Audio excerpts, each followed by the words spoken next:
Hi everyone. Today's video has 3 points and you're going to want to stick around because the third point is a secret as to why content editing is most powerful for nonfiction writers. So let's get into it. What we're discussing today is nonfiction book content editing breakdown. Now, you're a brand new writer or author and you've got your very first manuscript finished. And now you're ready to move into the editing phase of this. But you're wondering if content editing is the type of editing that is right for your book. Therefore, you're going to want to stick around because I'm going to tell you in today's video whether it is or whether it isn't. So let's get into it. This is Chris Baird from selfpublishingmadeeasynow.com, where self-publishing doesn't have to be so hard. Hit the subscribe button if you would like for me to make more videos like this one as we race towards 1,000 subscribers, and check out below in the description and grab a copy of my absolutely free self-publishing checklist secrets to make sure that you're not skipping any of the steps necessary to win at the self-publishing game, both in putting your book together and in getting it marketed. So let's move into it. From my own story, my very first books were run through 2 sets of editors, 2 different editors that I had it. Now I did my own personal rounds of editing. I used software as well to do the editing. I then sent it to additional editors, 2 particular editors to do the editing. And these 2 I found based upon when you're first getting started, you don't have thousands of dollars coming in a month from your self-publishing business, you're going to want to do it on the cheap. So I went to Fiverr and I found someone who was 2 people, in fact, who were able to do it at a reasonable rate, and they both were native English speakers and both were English teachers or former English teachers who were looking to make a little extra money, and they had been doing editing, at least with regards to students. Now, I know what many of you are thinking. You're thinking, what is a high school English teacher? Well, the answer is going to be able to do for you, and the answer is they're actually able to do quite a bit. You might be imagining that you need 7 different editors, like in traditional publishing, where if you're one of the top authors, they're going to just run it through a whole pile of this type of editing and that type of editing, and they go through all of these complexities in order to make sure that your book is absolutely perfect.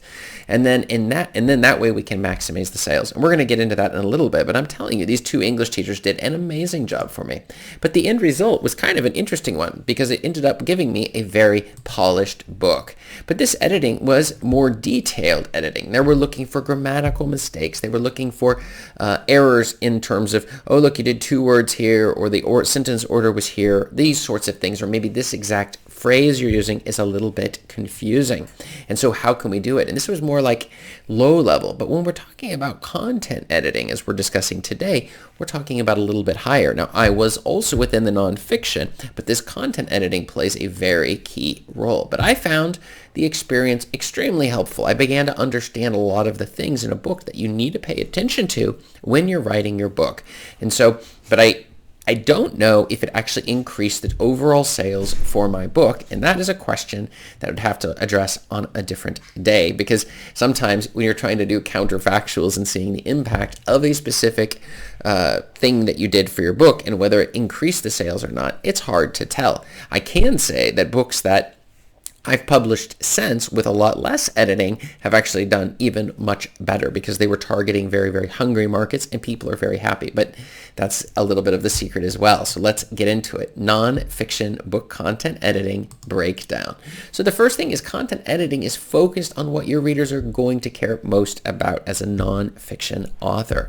And that is the ease of understanding and functionality. Does that make sense? The ease at which people can understand your book and also the functionality. So it's really about meeting the needs of your readers where they are.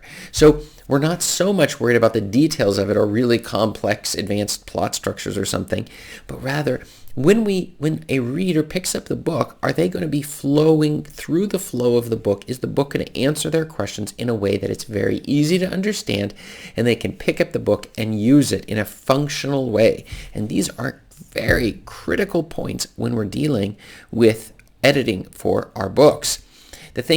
The second thing is you need to make sure that your book doesn't have basic grammar mistakes. And you can use a number of tools just in terms of that before you even send it to this content editor. That includes Grammarly. You can find my affiliate link below in the description. or LibreWriter, which is free, or Word. Right? Maybe if the Office 365 subscription, you've got Word on your computer. And these are fantastic at finding all sorts of crazy mistakes. I particularly would tell you to check out Grammarly. It is my go-to tool, and it has amazing features that are built within this particular tool that you're definitely not going to want to miss, and run your entire book through Grammarly. This is something that will help you, and you'll thank me later, because a lot of people will complain about the contents of your book if they are not run through it. But me personally, I use all three. So we are not completed with any editing at all, the first phase of editing, until I've run through at least all three of these tools.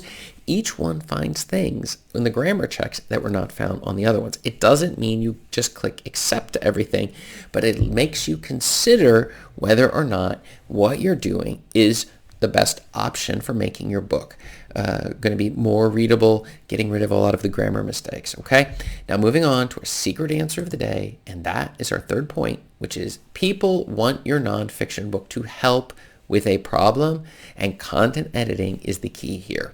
So that is, when they're reading the book, the absolute most important thing is how easy is it for them to extract the information that you're presenting in your book in a way that is very easy for them to consume, and then they're going to apply it. So if it's puppy training, they don't want you rambling about this or that. They want you to get right on into it. You can use stories and things like that to pull them into it, but don't spend too much time on just this one point or this other point. Rather, it needs to flow. It needs to, and this is something that these copy editors are going to help you. It's not so much of a science per se. It has a lot to do with the editor themselves and what they can do, but this is something you're not going to want to skip when it comes to your nonfiction books.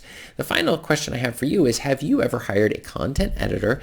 If you have, I want to know about it below in the comments. And if you've never done it, tell me that as well. Just write no below in the comments. I have a better idea where you're coming from and can produce content that would help you in the future. And check up above me here for more video answers to your self-publishing questions. Thanks.